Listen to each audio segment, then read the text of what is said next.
चला सर्वांना शुभ संध्याकाळ, शुभ संध्याकाळ, शुभ संध्याकाळ. आपण आता काल पहिला अध्याय थोडासा वाचून झालेला आहे. त्याच्या पुढचाच वाचूयात. मला असं वाटतं ज्यांच्याकडे गुरुचरित्र आहे ना, तुम्ही माझ्या बरोबर अध्याय वाचायला लागा ना. म्हणजे त्याचे अर्थ जास्त कळतील. कारण इथे काही श्लोक नाहीयेत. इथे त्याचं विश्लेषण आहे. तर ते तुम्ही जर वाचलं तर फार बरं होईल. उद्याचा दुसरा अध्याय वाचून ठेवा. तर पहिल्या अध्यायाचंच आपलं चाललंय. तर माता पित्यांना नमस्कार केल्यानंतर सरस्वती गंगाधरांनी श्री गुरूंना वंदन केले आहे. आई वडिलांना नमस्कार केल्यामुळे श्री गुरूंना वंदन करण्याची बुद्धी आपणास झाली, असे सरस्वती गंगाधरांनी म्हटले आहे. त्याचप्रमाणे आपण एक भावाने निरंतर श्री गुरूंचे ध्यान स्मरण करीत असल्याचेही म्हटले आहे. त्यानंतर संतांना, श्रोत्यांना, यतियोगी, तपस्वी यांना, वेदाभ्यास करणाऱ्या संन्याशांना नमस्कार करून ते म्हणतात की आपण अल्पमती असून जेवढे श्री गुरु सांगतील तेवढीच आपली बुद्धीची मर्यादा आहे. आपल्यापाशी काव्य, व्युत्पत्तीचे ज्ञान, विद्वत्ता वगैरे काही नाही. परंपरेने आपल्या घराण्यावर श्री गुरु प्रसन्न राहिले असून त्यांनी आपल्या चरित्राचा विस्तार करावा असा आदेश दिल्यामुळे असे श्री गुरूंनी सांगितले तसे आपण सांगत गेलेलो आहोत, असे सरस्वती गंगाधरांनी म्हटले आहे. अमृताचा घट असणारा हा ग्रंथ तू कथन कर. त्यामुळे तुझ्या वंशातील व्यक्तींना धर्म, अर्थ, काम, मोक्ष या चतुर्विध पुरुषार्थांचा लाभ परंपरेने होत राहील, असा श्री गुरूंनी आदेश दिला. श्री गुरूंचे वचन हे आपणास कामधेनूप्रमाणे असल्यामुळे आपण या वचनाचा अवमान न करता श्री सद्गुरू आपण स्वतःच या प्रयत्नाला यशस्वी करणार आहेत असा विश्वास बाळगून हे ग्रंथ लेखनाचे काम अंगावर घेतले. अन्यथा त्रैमूर्तीचा अवतार असणाऱ्या श्री नृसिंह सरस्वतीचे चरित्र वर्णन करण्याचे सामर्थ्य कोणाजवळ कसे असेल? केवळ गुरूंची आज्ञा म्हणूनच आपण बोलत आहोत, असे सरस्वती गंगाधर म्हणतात. त्यानंतर त्यांनी गुरुचरित्र या ग्रंथांची फलश्रुती सांगितली आहे. ज्यांना आपल्या घराण्यात संतती संपत्ती अखंड राहावी असे वाटत असेल त्यांनी ही गुरुचरित्र कथा नित्य नेहमी वाचावी. 7 दिवसात सप्ताह पारायणाने त्याचे बंधन तुटत जाईल यात संदेह नाही. अशी विशेष परिश्रम न करता केवळ सप्ताह पारायणाने तत्काळ फलश्रुती करून देणारी ही गुरुचरित्र कथा आहे. तेव्हा श्रोत्यांनी, वाचकांनी निष्कारण कष्ट न करता आपल्या बोलण्यावर, शब्दावर विश्वास ठेवावा असे सांगून सरस्वती गंगाधर पुढे म्हणतात की आपल्याला स्वतःला अनुभव असल्यामुळे इतरांनीही श्री गुरु स्मरणाचे मोठेपण अनुभवावे अशी आपली विनंती ते श्रोत्यांना करतात. आपले बोलणे स्वानुभवाचे आहे हे स्पष्ट करताना सरस्वती गंगाधर म्हणतात की ज्याप्रमाणे जेवणाऱ्याची तृप्ती त्याने दिलेल्या ढेकराद्वारे व्यक्त होते, त्याचप्रमाणे आपल्याला गुरुकृपेचा प्रत्यक्ष अनुभव असल्याची वस्तुस्थिती या ग्रंथाद्वारे व्यक्त होत आहे. असे असल्यामुळे आपण स्वतः सामान्य असलो तरी आपले सांगणे महत्वाचे आहे. या मुद्द्याची पुष्टी करताना सरस्वती गंगाधर अनेक दृष्टांत देतात. मधमाशीच्या मुखातला मध, वेड्यावाकड्या उसामधला रस, शिंपल्यातला मोती, कर्दळीच्या झाडातला कापूर, लहानशा बी मधून उत्पन्न होणारा वटवृक्ष अशा अनेक उपमा देऊन ते म्हणतात की शहाण्या माणसांनी आपल्या म्हणण्याचा स्वीकार करून गुरुस्मरणाने ब्रह्मरसाच्या गोडीचा प्रत्यक्ष रोकडा अनुभव घ्यावा. गुरुचरित्र ही कामधेनू आहे. त्यातून पूर्ण ज्ञान प्राप्त होणारे आहे. तरी श्रोत्याने सावधानतेने आपले म्हणणे ऐकावे, असे सरस्वती गंगाधर विनवून सांगतात. आता हे सगळं कथा वगैरे आहे पहिल्या अध्यायाची. बघा, गुरु ही त्रयमूर्ती आहे असे वेदांनी सांगितले असले तरी त्याची प्रचिती कलियुगात श्री नृसिंह सरस्वतींमुळे भक्तांना मिळते. ते कृपा सिंधू असून भक्तांचे सारथी म्हणजे मार्गदर्शक आहे. भक्तांचे रक्षण हा त्रिमूर्तीचा प्रमुख गुण असून भक्तांचे निधान म्हणजे महत्वाचा ठेवा असतो. दयानिधी असतात.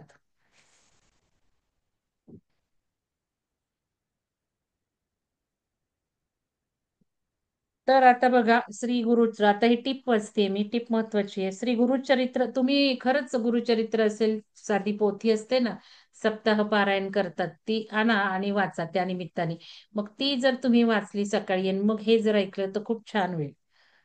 गुरुचरित्र या ग्रंथाचा आणि श्रावण आहे त्यामुळं एक छान आपल्याला व्हायब्रेशन छान असतात श्रावणामध्ये. परत डिसेंबरमध्ये दत्त जयंतीच्या वेळेला सुद्धा घेऊ शकता तुम्ही. पण आता हे चाललंय तर घ्या असं मला म्हणायचं आहे. श्री गुरुचरित्र या ग्रंथाचा प्रारंभ श्री दत्तात्रयांच्या ध्यानाच्या श्लोकाने होतो. असे श्री कामत यांनी संपादित केलेल्या गुरुचरित्राच्या पोथीवरून दिसते. पण बरेचसे जे पोथी आहेत गुरुचरित्राच्या त्याच्यामध्ये नाहीये हा पहिला जो काही आहे ग्रंथाचा प्रारंभ ध्यानाच्या श्लोकाने तो नाही दिलेला. पण कामत यांनी जे गुरुचरित्र लिहिलेलं आहे त्यात तो लेखकाला आढळला. आता त्यांनी असं म्हटलेलं आहे की कामत यांनी जरी बाकीच्या गुरुचरित्रात नाही छापलेला तरी कामत यांनी संशोधनपूर्वक तयार केलेल्या पोथीत तो आहे. श्री कामतांची प्रत प्रमाण मानण्याचे आपण ठरवले आहे. त्यामुळे दुसरी गोष्ट अशी की श्री दत्तात्रयांच्या ध्यानाचे इतरही श्लोक प्रचलित आहेत. पण श्री कामत यांनी हा जो श्लोक दिलेला आहे तो वैशिष्ट्यपूर्ण आहे. तेव्हा या वैशिष्ट्यपूर्ण श्लोकाचा गुरुचरित्र या ग्रंथाच्या एकंदर अन्वयार्थाच्या दृष्टीने विचार करणे योग्य आहे. म्हणून मी पण घेतलेला आहे तो.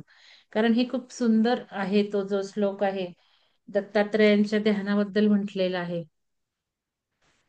तर हे ध्यान आता ध्यानाचा जो श्लोक आहे त्याच्याबद्दल ऑथर टीपा करतायत. टीपा एक्सप्लेन करतायत. हे ध्यान श्री दत्तात्रयांचे आहे. श्री दत्तात्रय हेच ईश्वर आहेत. एवढेच नव्हे ईश्वराचे श्रेष्ठ व अव्यक्त रूपही श्री दत्तात्रयांमध्ये सामावलेले आहे. ईश्वराच्या इष्टेने सृष्टीची उत्पत्ती, स्थिती आणि लय या तीन गोष्टी घडून येतात. म्हणजे आपण जे म्हणतो ईश्वर, परमेश्वर आणि आपण जे म्हटलं की ही जी निर्मिती केलेली आहे ब्रह्मांडाची ती यांनीच केली. ईश्वराच्या इच्छेने सृष्टीची उत्पत्ती, स्थिती आणि लय या तीन गोष्टी घडून येतात. आणि त्या घडवणारी ईश्वराची ब्रह्मा, विष्णू, महेश ही तीन रूपे श्री दत्तात्रयांमध्ये एकटवलेली आहेत. श्री दत्तात्रयांचे हे त्रैमूर्ती रूप सुप्रसिद्ध व सर्वांना सुपरिचित आहे. पण त्या ध्यानाच्या श्लोकात श्री दत्तात्रयांची जी वैशिष्ट्य केली आहेत ती मात्र त्रयमूर्ती रूपापेक्षा गुरुचरित्रकारांना जी शिकवण अभिप्रेत आहे त्या शिकवणीच्या दृष्टीने अधिक महत्वाची आहे. व्याघ्रांबर व जटामुकुट धारण करून अंगाला भस्म लावून बसलेली उगवत्या सूर्याप्रमाणे तेजस्वी असे योगेश्वर दत्तमूर्ती या ध्यानात वर्णन केलेले आहे. त्या वर्णनातील प्रत्येक पदाचा नीट विचार केला तर आपल्याला ज्या महत्वाच्या गोष्टी आढळून येतात त्या अशा. उगवत्या सूर्याप्रमाणे उत्तरोत्तर तेजस्वी होणारी साधना. नंतर तरुण वयात कठोर तपश्चर्या. इंद्रनील जटिल इंद्रनीलाप्रमाणे काळे केस तरुण वय दाखवतात. तर तर त्या केसांच्या जटा या तपश्चर्या दर्शविणारे आहेत. केसांच्या जटा म्हणजे तपश्चर्या. मी एकदा जयंतीला हे सगळं एक्सप्लेन केलेलं आहे की दत्तात्रयांचं जे काही रूप आहे त्याच्यामध्ये एक एक जे काही आहेत काय म्हणतात चिन्ह त्याचं एक्सप्लेनेशन त्याचेही खरे अर्थ आपण त्यातून काय घ्यावं हे दिलेलं आहे. मला वाटतं खूप पहिल्या ह्याला केलेलं आहे मी दत्त जयंतीला. तर पावित्र्य, वैराग्य आणि उज्ज्वलता बघा म्हणजे श्री दत्तप्रभूंनी अंगाला भस्म लावलेला आहे. भस्म म्हणजे यज्ञातून प्राप्त होणारी विभूती. यज्ञ म्हणजे आपल्या जवळ असलेल्या उत्तम गोष्टीचा सर्वांच्या हितासाठी आनंदपूर्वक त्याग. बघा यज्ञाचं किती सुंदर अर्थ दिलेला आहे. जे भस्म लावलंय ते काय दाखवतंय. भस्म म्हणजे यज्ञातून प्राप्त होणारी विभूती. यज्ञ म्हणजे आपल्या जवळ असलेल्या उत्तम गोष्टींचा सर्वांच्या हितासाठी आनंदपूर्वक त्याग. उज्ज्वल असे भस्म अंगाला लावल्याबद्दल राग म्हणजे आवड. ध्यानाच्या श्लोकातील दुसरी ओळ दत्तप्रभूंचे योगेश्वर हे रूप वर्णन करणारी आहे. आता योगेश्वर काय म्हटलंय त्याचा अर्थ बघा. एकट्या या योगेश्वर शब्दातून काय दिसतं आपल्याला तर योगाद्वारे चित्तवृत्तींचा निरोध म्हणजे चित्तवृत्ती ज्या आहेत त्यांना निरोध केला पाहिजे आणि उग्र प्रवृत्तींवर जय मिळवला पाहिजे. नंतर वाघाच्या कातड्यांचे वस्त्र हे वाघासारख्या क्रूर उग्र वृत्तींवर जय दर्शवते का व्याघ्रांवर म्हणजे वाघासारख्या क्रूर वृत्तींवर विजय.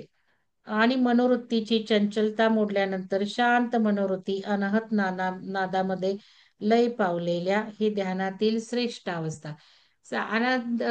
नाद जो सुरू होतो त्याच्यावरचं ध्यान हे सर्वोत्कृष्ट मानलेलं आहे. त्यामुळं ह्या ध्यानातील श्रेष्ठ अवस्था. थोडक्यात म्हणजे अनाहत नादामध्ये मनोवायूचा लय झाल्यामुळे लाभणारी शांती. म्हणजे मन विरून जातं ना तिथे. ज्या वेळेला आपण त्या नादामध्ये मर्ज होऊन जातो, त्यावेळेला सगळं मनाचाच लय होऊन जातो. नंतर सनक सनंदन इत्यादी ब्रह्मदेवाचे ब्रह्मज्ञानी पुत्र त्यांनी श्री दत्त प्रभूंना वेढले आहे. तर आणि साधना पूर्ण झालेले असे सिद्ध योगी देखील श्री दत्त प्रभूंची आराधना चालूच ठेवतात. थोडक्यात म्हणजे ध्यानाच्या श्लोकातील तिसरी ओळ म्हणजे ब्रह्मज्ञानी व्यक्तींचा सत्संग आणि सिद्धावस्थेत सुद्धा ईश्वराची आराधना दर्शवणारे हे जे लोक गुरुचरित्राचं पारायण करतात, तर त्या गुरुचरित्राचं पारायण जे करतात त्यांनी नक्की हे उघडून ठेवावं आणि एक एक अर्थ मी जो काही सांगते तो बोटाने ठेवून मग तो मी अर्थ काय तो ऐकावा. असं तुम्ही करून बघा. खूप छान तुम्हाला अनुभूती यायला सुरुवात होईल. तर ह्या ओव्यांवर अर्थ करत करत मी काय अर्थ सांगते तो समजून घ्या.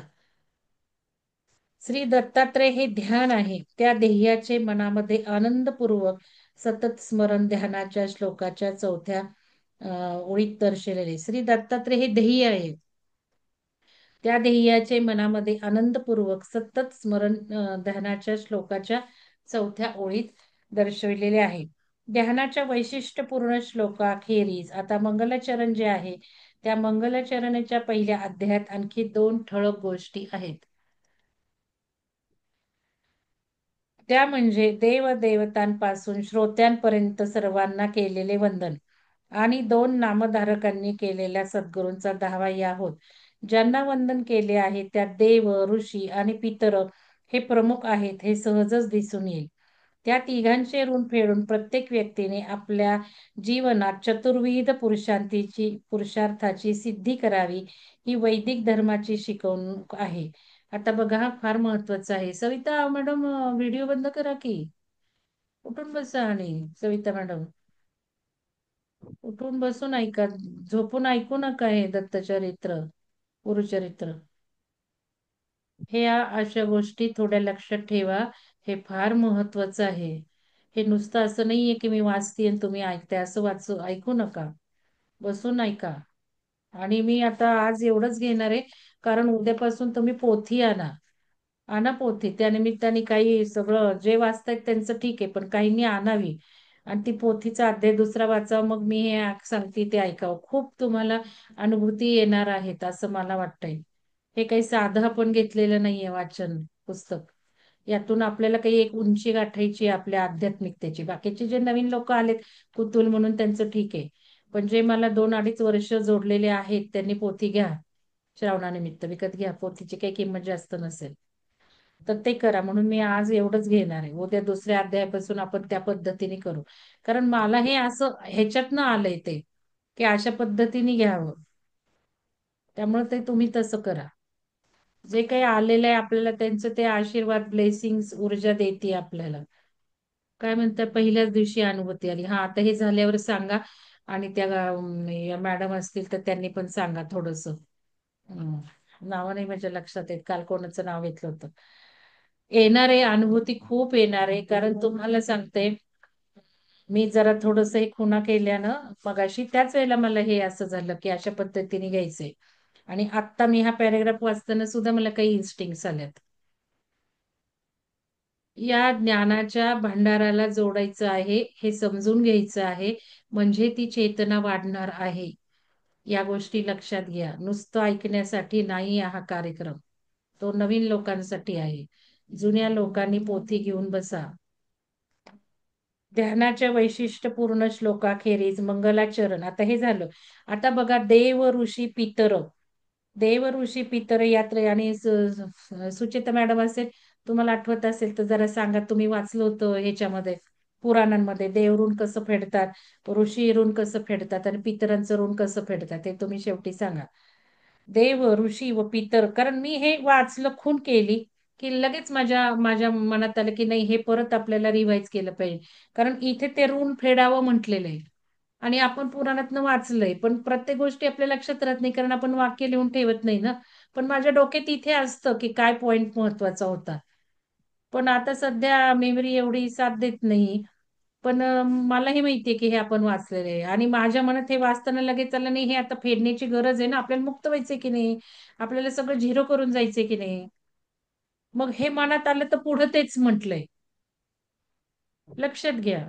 पण पुढे त्यांनी डिटेल असं सॉर्टिंग नाही केलेलं, ते आपण केलेलं आहे पुराणात.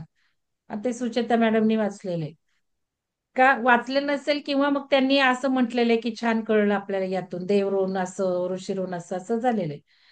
तर ते कोणाला आठवत असेल नूतन मॅडम, कोणाला ते चॅट बॉक्स मध्ये टाका, जरा बोला त्याच्यावर. तर हे बघा, देव ऋषी पितर या त्रयींनंतर वंदन केले ते सद्गुरूंना, सद्गुरूंच्या कृपेने व त्यांच्या आज्ञेनेच हा ग्रंथ आपणाकडून लिहिला गेला. इथे काय लिहिले बघा, ज्यांना वंदन केले आहे त्यात देव ऋषी पितर हे प्रमुख आहेत, पितर पण आहे की नाही बघा. आणि मग या तिघांचे ऋण फेडून, हे वाचले वाचले म्हटलं नाही, आता आपल्याला हे करायला पाहिजे. या तिघांचे ऋण फेडून प्रत्येक व्यक्तीने आपल्या जीवनात चतुर्विध पुरुषार्थाची सिद्धी करावी, ही वैदिक धर्माची मुख्य शिकवण आहे. काय करायचंय ऋण फेडून? आपल्या जीवनात चतुर्विध पुरुषार्थ म्हणजे अर्थ, धर्म, काम, मोक्ष हे सगळं आपलं पुरुषार्थ झाले पाहिजे. तसेच हे तिन्ही ऋण फेडले गेले पाहिजेत. आणि त्यावेळेला मी सांगितलं मी करतेच या गोष्टी, कारण मला माहितीये यज्ञाने एक ऋण फेडतं, परत देणग्यांनी एक ऋण फेडतं, ऋषी ऋण आपल्याला फेडायला पाहिजे ना. ते ऋषी ऋण आपण कधी विचारात घेतो का? तर त्यावेळेला हे सगळं डिस्कशन झालेलं आहे. असते हा, माहित नाही. किती अनम्यूट आहे? सुवर्णा मॅडम अनम्यूट आहे, ज्योत्स्ना मॅडम अनम्यूट आहे. मॅडम मला काय वाटतं, तुम्ही होस्ट बना सुलक्षणा मॅडम, आणि उद्यापासून यांना खटाखटा काढून टाका. प्रत्येक हो रोज कार्यक्रमांना सांगायची गरज नाही, 3 माईक अनम्यूट आहेत. सारखं सुलक्षणा मॅडम म्यूट करा म्यूट करा, एकेकाचं नाव घेऊन सांगतात. चॅट बॉक्स मध्ये आलं की माझं डिस्ट्रॅक्ट होतंय, बघतीये मी. कारण हे वाचताना तिथे पण बघायला पाहिजे ना मला. सुवर्णा मॅडम अहो बंद करा, म्यूट करा सुवर्ण मॅडम. बघा बरं, म्यूट करतात का त्या, बघा बरं. सीमा माने, केलं. सीमा माने, उद्यापासून तुम्हीच होस्ट राहा. कोणी सुजाता मॅडम आणि सविता मॅडम आहेत ना दुपारी, तुम्ही हो हो. होस्ट घ्या आणि अनम्यूट असतील त्यांना उडवायचं आता बस. काय गरज नाही सारख्या सारख्या त्याच त्याच गोष्टी शिकवायला. तर या गोष्टी आहेत, चतुर्विध पुरुषार्थाची सिद्धी करायची आहे, ही वैदिक धर्माची शिकवण आहे. सीमा माने, ओ सीमा माने मॅडम म्यूट करा. सीमा माने मॅडम म्यूट करा. मी रिमूव्ह करतेय बरं का. कालपासून वेगळं झालं. तुमचं नाव घेतलं तरी तुम्हाला ऐकायला येत नाही, म्हणजे गमत आहे की नाही. किती वेळा नाव घेतलं बघा. किती अवेअरनेस मध्ये पाहिजे ना अशा प्रोग्रामला. देव ऋषी व पितर या त्रयीनंतर वंदन केले आहे सद्गुरूंना, सद्गुरूंच्या कृपेने व त्यांच्या आज्ञेनेच हा ग्रंथ आपणाकडून लिहिला गेला. आता बघा इथे खाली काय लिहिले, हा श्लोक भागवत पूज्य माध्य श्रीमाद्य शंकराचार्यांनी रचलेल्या श्री दत्तात्रय सहस्त्रनामातील आहे. काही पाठभेदांसह श्री कामत यांनी आपल्या संशोधित पोथीत तो घातलेला आहे. हे सरस्वती गंगाधरांनी स्पष्ट केले आहे. जन्मताच आपल्या बरोबर आणलेली, हे बघा जन्मातच आपण ही ऋण घेऊन जन्मतोय. जन्मातच आपल्या बरोबर आणलेली 3 ऋणे प्रत्येक व्यक्तीने आपण जन्म घेतलेल्या कुळातील आपले जे स्थान असेल त्यानुसार प्राप्त होणाऱ्या धर्माचे पालन करून मनपूर्वक करून ती फेडावीत. तसे करत गेले की कुलदैवतेच्या कृपेने सद्गुरूंची प्राप्ती होते. सद्गुरु कृपेने आपापल्या परिस्थितीप्रमाणे ज्याला जे विहित असेल त्याप्रमाणे त्याला योग, ज्ञान, उपासना किंवा भक्ती यांचा मार्ग दाखवला जातो. म्हणजे हे सगळं आपल्या योग्यतेप्रमाणे मार्ग आहेत. त्यामुळे कशाला वाईट म्हणून चालणार नाहीये, ऍक्सेप्ट करायची. कारण शेवटी सर्कलच आहे, सर्कलचा सगळ्यांचा प्रवास चालूच आहे. त्या सर्कलावर एक एक एक एक स्थितीनुसार हे मार्ग आपल्याला दिलेले आहेत, पण ते पार करत पुढं पुढं बघायचंय ना आपल्याला. त्याच मार्गावर राहून उपयोग आहे का? पुढचा मार्ग व पुढची पायरी हे आता या जन्मात ज्ञान घेतलं तर पुढच्या जन्मात आपण त्या पायरीवर काम करू लागणार आहेत. हे जन्मानुजन्माचे साधनं असतात, लक्षात घ्या. आणि आता तर मुक्तीचे सगळे ऊर्जा आल्यात, आता पोर्टल ऑगस्ट मध्ये उघडणार आहे. आपल्याला किती सुवर्ण संधी आहे हे सगळं पार करण्याची याच जन्मात, जी हजारो वर्ष मिळत नाही. आणि नाही आता आपण या जन्मात केली तर हजारो वर्ष आपल्याला खितपत पडायला लागणार आहे दुसऱ्या पृथ्वीवर, अज्ञातवासामध्ये, या सगळ्या लेव्हल गाठण्यासाठी. की जी आता ऊर्जा अमेझिंग आपल्याला या सगळ्या पार करणारे, नौका पार करणारे आपल्याला. मग आपण वेळ घालवून चालणार आहे का? गंगाधरांनी स्पष्ट केले आहे, जन्मताच आपल्याबरोबर आणलेली 3 ऋणे प्रत्येक व्यक्तीने आपण जन्म घेतलेल्या कुळातील आपले जे स्थान असेल त्यानुसार प्राप्त होणाऱ्या धर्माचे पालन करून मनपूर्वक करून फेडावी. तसे करीत गेले की कुलदेवतेच्या कृपेने सद्गुरूंची प्राप्ती होते. सद्गुरु कृपेने आपापल्या परिस्थितीप्रमाणे ज्याला जे विहित असेल त्याप्रमाणे त्याला योग, ज्ञान, कर्म, उपासना, भक्ती मार्ग यांचा मार्ग दाखवला जातो. त्या मार्गाच्या अनुसरणाने ज्ञान आणि ज्ञानाद्वारे मोक्ष अशी साखळी आहे. ही साखळी आहे बघा. कुठल्याही मार्गाने तुम्ही या, शेवटी ज्ञान आणि ज्ञानाद्वारे मार्गे मोक्ष, इतकं हे उच्च ज्ञानाचं महत्व आहे. मग हे महत्वाचं आहे आणि ह्याच्याशिवाय आपण मोक्षाची लेवलला जाणारच नाहीये. त्या मार्गाच्या अनुसरणाने ज्ञान आणि ज्ञानाद्वारे मोक्ष अशी साखळी आहे. ज्याला वंदन केले आहे त्यांच्याद्वारे अशा तऱ्हेने गुरु मार्गावरील मुख्य शिकवण ध्वनित केलेली आहे. म्हणजे आता आपल्याला हे सगळं माहिती पाहिजे, ऋण फेडायचं बघितलं गेलं पाहिजे आपले. या शिकवणीसाठी आवश्यक असणारी गुरुकृपेची तीव्र तळमळ हा मंगलाचरणाच्या अध्यायातला दुसरा भाग आहे. गुरुकृपेची तीव्र तळमळ व गुरुकृपेनंतर गुरु ओ आज्ञेचे निष्ठापूर्वक पालन यातच गुरुभक्तांच्या जीवनाची सार्थकता असल्याचे या मंगलचरणामध्ये ध्वनित केले आहे. आणि तसे करीत असताना शास्त्र प्रचिती, गुरु प्रचिती आणि आत्मप्रचिती, बघा, शास्त्र प्रचिती, गुरु प्रचिती आणि आत्मप्रचिती या 3 महत्वाच्या गोष्टीही या अध्यायात दर्शवण्यात आल्या आहेत. अशा तऱ्हेने गुरुचरित्राची सर्व वैशिष्ट्ये दर्शविणारा प्रास्ताविकाचा हा पहिला अध्याय आहे. आता विश्लेषण केले, त्या विश्लेषणाचं वर्गीकरण पण लेखकांनी या अन्वय अर्थात केले. ते फार महत्वाचे आहे. सारे की ज्ञान, ज्ञान म्हणजे काय त्यांनी अर्थ सांगितले. अर्थ म्हणजे त्यांनी विश्लेषण केले. ज्ञान म्हणजे मला प्रचिती आली म्हणून अनुभवाचे बोल मी तुम्हाला सांगतो, हा निर्वाळा हेच ज्ञान, म्हणून आपण ज्ञानबोध म्हणतो. ज्ञान म्हणजे इथे म्हटले प्रचिती आली म्हणून मी अनुभवाचे बोल सांगतो. पण त्यातलं तुम्ही बोध काय घेतला? आता स्नेहलता मॅडम वेगळं घेतील, स्मिता मॅडम वेगळं घेतील, अर्चना मॅडम वेगळं घेतील, श्रद्धा मॅडम वेगळे घेतील.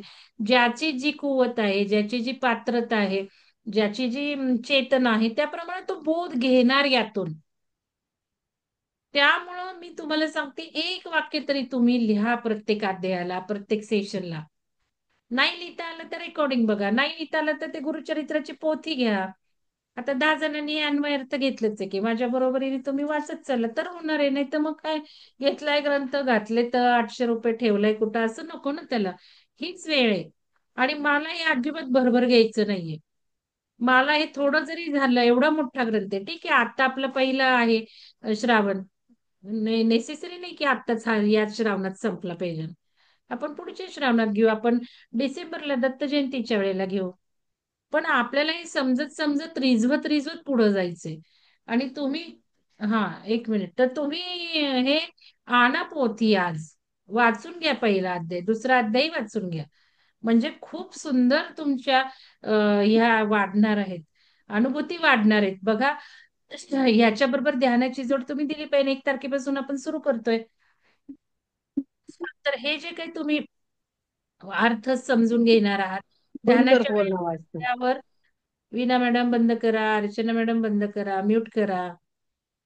तरी ध्यानाच्या वेळेला जरूर हे एक वाक्य लिहिलेलं घोळवा मनामध्ये. आणि काय होतंय बघा. तर ज्ञान म्हणजे मला प्रचिती आली म्हणून अनुभवाचे बोल सांगतो ना आपण. ज्ञानबोध म्हटलंय, ध्यानबोध म्हटलंय. म्हणजे त्या ज्ञानाचं सुद्धा विश्लेषण करायचंय, कप्पे करायचे, टप्पे करायचे, घ्यायचे, मनन करायचंय, चिंतन करायचंय, प्रॅक्टिकली आपल्या जीवनात इम्प्लिमेंट करायचे म्हणजे बोध. आपण काही नुसतं कार्यक्रम घेत नाहीये, लक्षात घ्या. आपल्या कार्यक्रमानंतर खरं आपलं सुरू होत. कार्यक्रमानंतर सुरू होतं. म्हणजे तुम्ही ग्रुपवर काय टाकता, काय लिहिता डायरीत, काय मनन चिंतन करता, या गोष्टींना फार महत्वाचं आहे. आता योग, योग म्हणजे तहानभूक हरपली व गुरुंना पाहीन किंवा प्राण देईल असा चित्तवृत्तींचा निरोध हा योग. आता इथे थोडेसे अर्थ वेगळे आहेत. आपण योग म्हणते शारीरिक हालचाली म्हणतो. इथं थोडा योग याचा अर्थ वेगळा आहे. कर्म, आता कर्म म्हणजे तर आपण म्हणतो की बाबा आपली आपली कर्म करत राहणे, कर्तव्य करत राहिले. पण इथे काय केलंय, कर्म म्हणजे आपल्या कुळात चालत आलेली गुरुभक्ती मनपूर्वक पुढे चालवणे ही कर्म. आता गुरुचा अर्थ काय सांगितलेला आहे? गुरु म्हणजे काय? गुरु हे तत्व आहे ना. गुरुचा अर्थ सांगितलंय पुढं. ते म्हणजे गुरु, हे काय म्हणायचं, गुरुभक्ती. गुरुदर्शनाची तीव्र तळमळ ही भक्ती, त्यातूनच गुरुचा धावावं दर्शन. आता गुरु बघा काय म्हटले पुढं, मी कुठंतरी अंडरलाईन केलंय. गुरु हे तत्व आहे, आपण तत्वाला गुरु मानतो. गुरु म्हणजे आत्मतत्व हे बघा इथे लिहून ठेवा आता. गुरु म्हणजे आत्मतत्व, म्हणजे शेवटी आत्म्याचं तत्वच. याची भक्ती करायची म्हणजेच ध्यान करायचंय, धारणा करायची आहे. आतमध्ये बघायचंय, शांत ठेवायचंय मनाला, श्वासावर लक्ष ठेवायचंय. हे आत्मतत्व जागृत करणं, हे कर्म. नुसतं बरोबर नाही करून समजून घ्यायचं. आता हे पुढच्या अध्यायात गुरुचं बद्दल म्हटलं. इथे गुरु योग म्हणजे हे सांगितले कर्म, आपल्या कुळात चालत असलेली गुरुभक्ती मनपूर्वक पुढे चालवणे हे कर्म.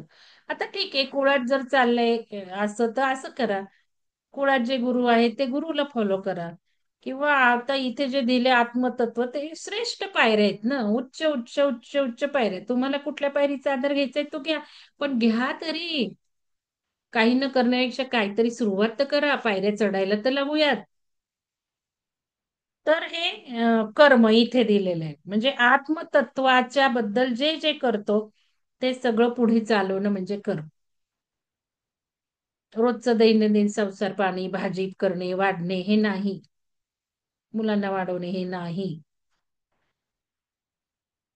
भक्ती, गुरुदर्शनाची तीव्र तळमळ ही भक्ती. आता बघा, गुरुदर्शनाची म्हणजे शेवटी आपल्याला जाणून घ्यायची तळमळ.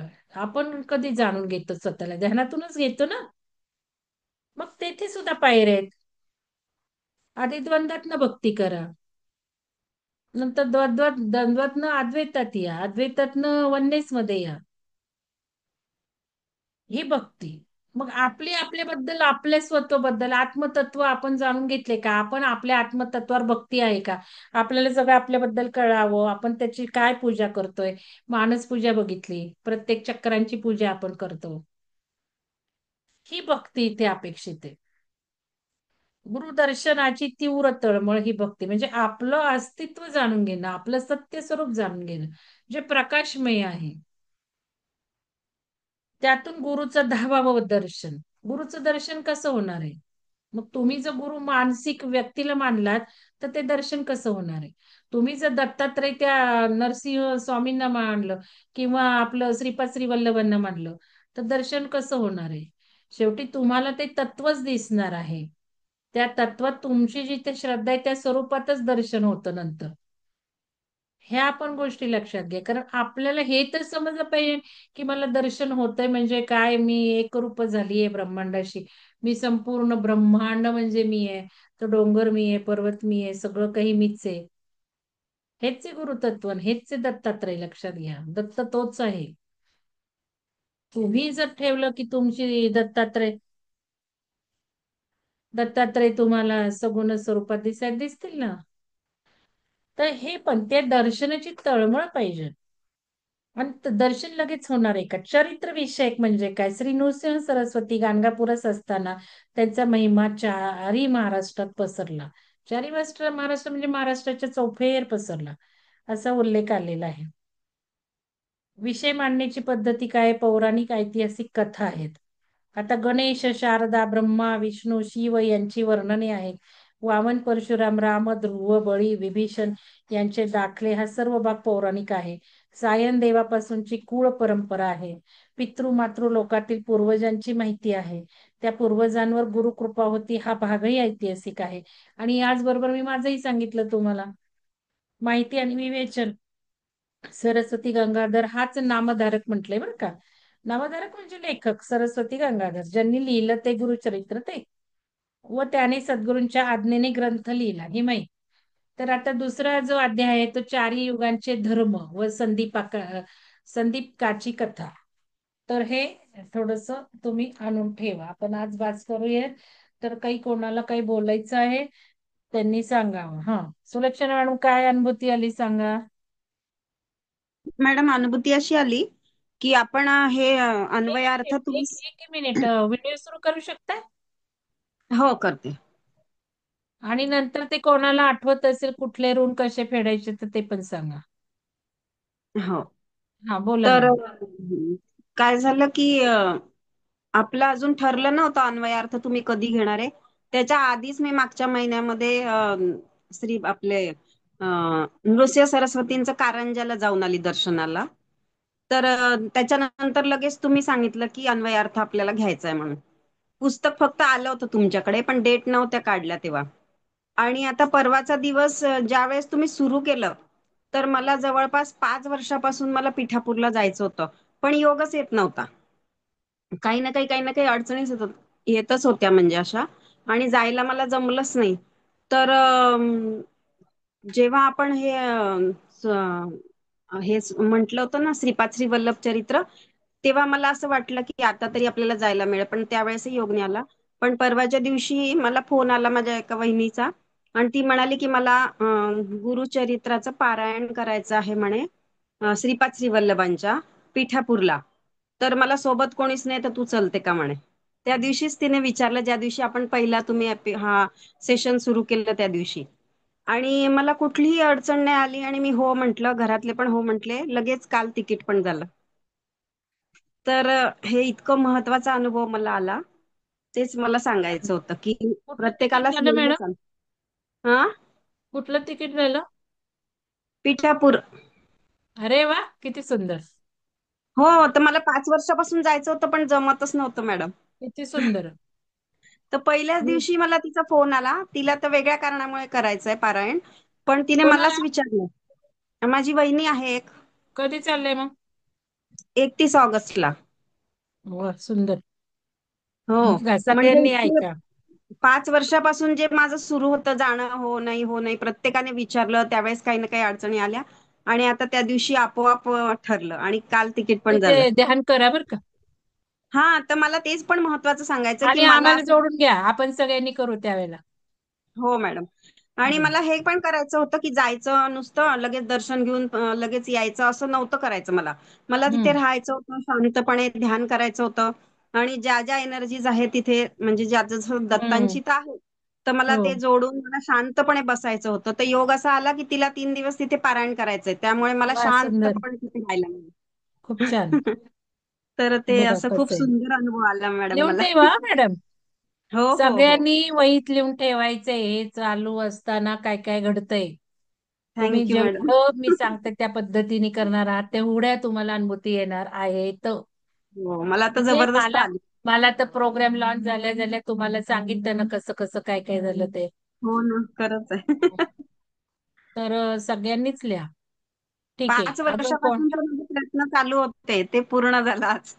हो छान. ठीक आहे, आता कोणाला धन्यवाद. बोलायचंय अजून?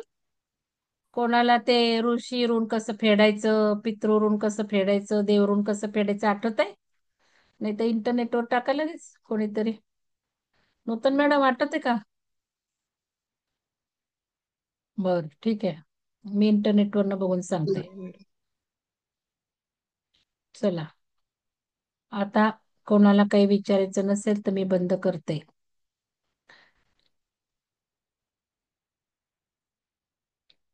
बरं, कोजागिरीच्या कार्यक्रमाचं लवकर लवकर नावं लिहा जरा. मला एक महत्वाचं सांगायचं आहे. मी जेव्हा हे खूप आधी विचारते ना त्याला कारण आहेत.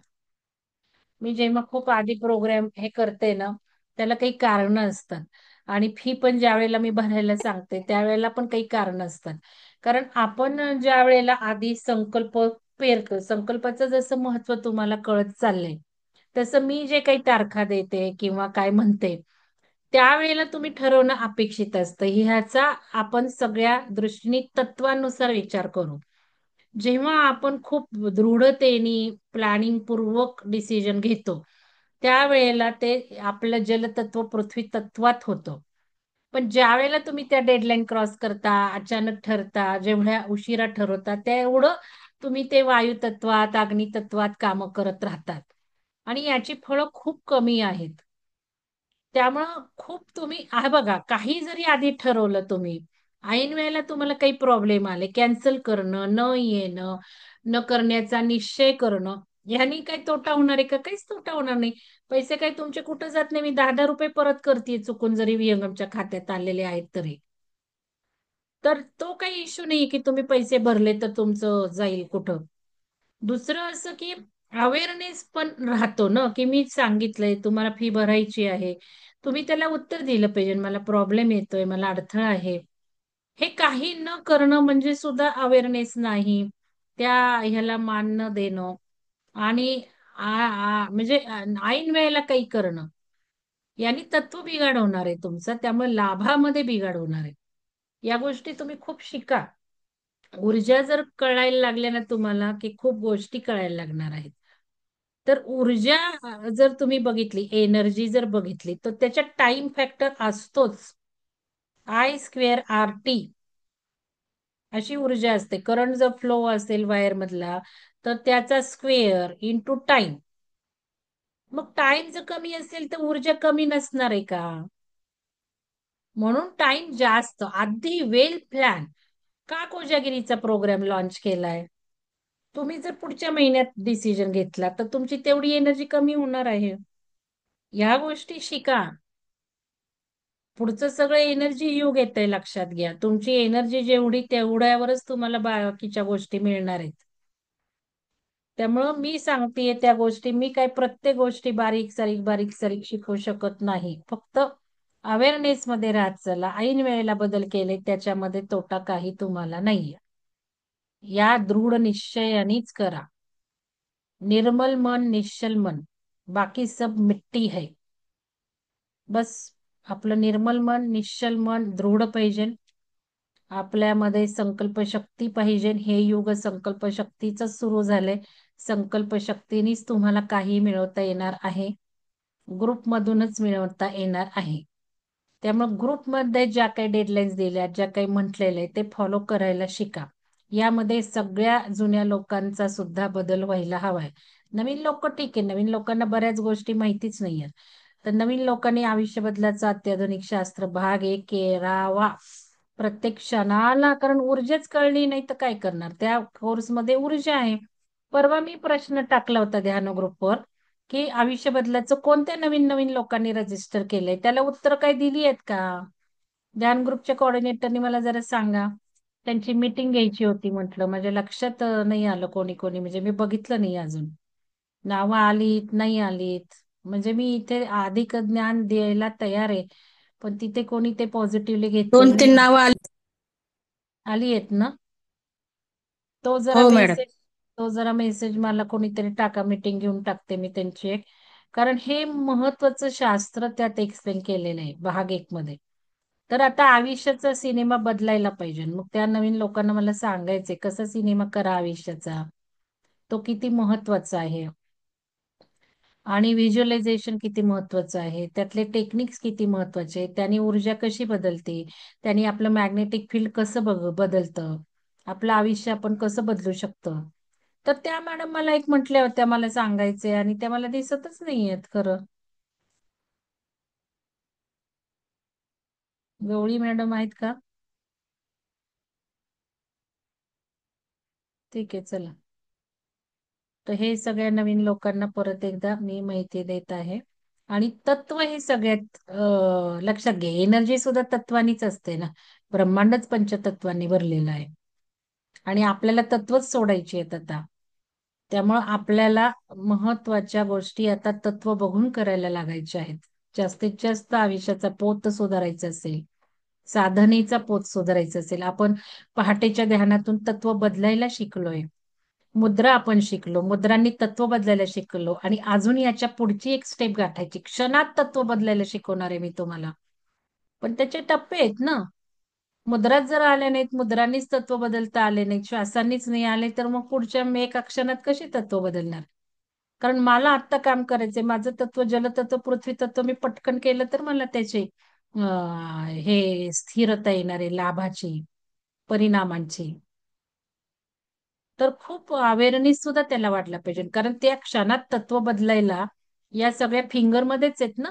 आपण जे पंचतत्व ज्यांनी शिकलेला आहे कोर्स, आता जे रंग घेत आहेत त्यांना माहितीये, सगळं शरीर इथं आहे, बोटांच्या पेरावर आहे. मग मला तत्व बदलायचं, हे जलतत्व जसं आपण शिकलो, तर जलतत्वात काम करणं म्हणजे खूप हजार पटीने फायदा मिळवणं. मग जलतत्वात करायचं तर जलमुद्रा करायची, ही एक गोष्ट झाली. पण त्या मुद्राला 5-10 मिनिटं तरी धरलं तर ते तत्व बदलतं. पण क्षणात मनाच्या अवेअरनेसनी तत्व बदलायची पायरी गाठायची आहे आपल्याला.